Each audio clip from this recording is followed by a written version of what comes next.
Adventures Between the Lines. Tales for the Bold and Curious Generation.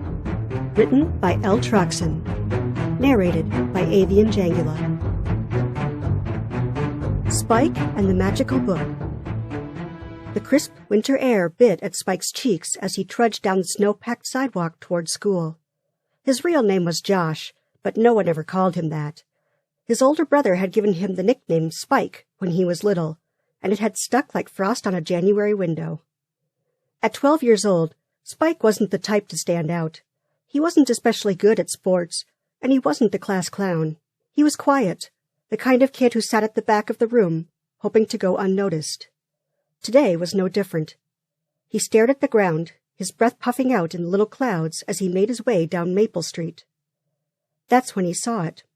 A corner of something dark poked out of the snowbank beside the sidewalk. At first, Spike thought it was just a piece of trash, a plastic bag or a soggy flyer. But as he drew closer, he realized it was a book. Curiosity tugged at him. The book was half buried, its edges stiff with frost, and its cover had a strange, golden shimmer even under the gray winter sky. Spike glanced around. The street was empty except for a few parked cars. He dropped his backpack into the snow and knelt down to free the book. It was wedged tight, like the snow didn't want to let it go. After a bit of tugging, he managed to pry it loose. The book was heavy, with thick, leather-bound covers and pages edged in gold. The title, etched in swirling letters, read, "The Book of Small Wonders." Spike brushed off the frost and opened it. To his surprise, the pages were blank. Every single one, from the first to the last, was empty. "What kind of book is this?" he muttered. A gust of wind blew, ruffling the pages. For a split second, Spike thought he saw something. Words, faint and glowing, appearing on one of the pages. But when he blinked, the page was blank again. The bell at school was going to ring soon. Spike stuffed the book into his backpack and hurried toward the old brick building that loomed at the end of the street. Spike's day was as uneventful as usual. In math class, he doodled in the margins of his notebook while Mr. Hanrahan droned on about fractions. At lunch, he sat alone in the corner of the cafeteria, nibbling on a peanut butter sandwich. When he got home that afternoon, he pulled the book out of his bag and set it on his desk. He stared at it for a long time before deciding to open it again. This time, the pages weren't blank. In the middle of the first page, a line of elegant, glowing script had appeared. "Ask a question, and the answer shall be yours." Spike's eyes widened. His fingers hovered over the page, unsure if he should touch it.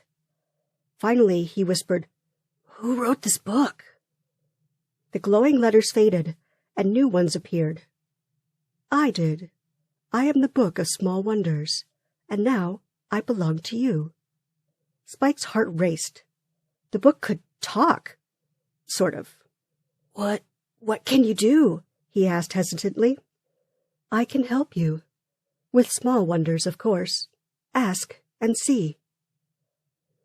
Spike frowned. Small wonders? He wasn't sure what that meant. But there was one thing he'd always wished for.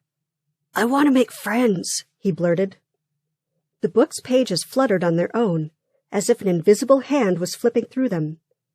Then, on the third page, glowing words appeared again. "Start with one small step. Tomorrow, compliment someone. Make them smile." Spike stared at the words. That was it? A compliment? It seemed too simple to work. The next morning, Spike clutched the book to his chest before tucking it into his backpack. At school, he kept replaying the book's advice in his head. Compliment someone. Make them smile. At recess, he spotted Mia Reynolds, a girl in his class, building a snow fort with a couple of other kids. Spike hesitated. He wasn't used to talking to people, especially kids who always seemed to have something to do. But he took a deep breath, walked over, and said, "That snow fort looks awesome. You're really good at building stuff." Mia looked up, surprised. Then she grinned. "Thanks, Spike. Want to help?" Spike nodded, feeling a warmth in his chest that had nothing to do with the winter sun.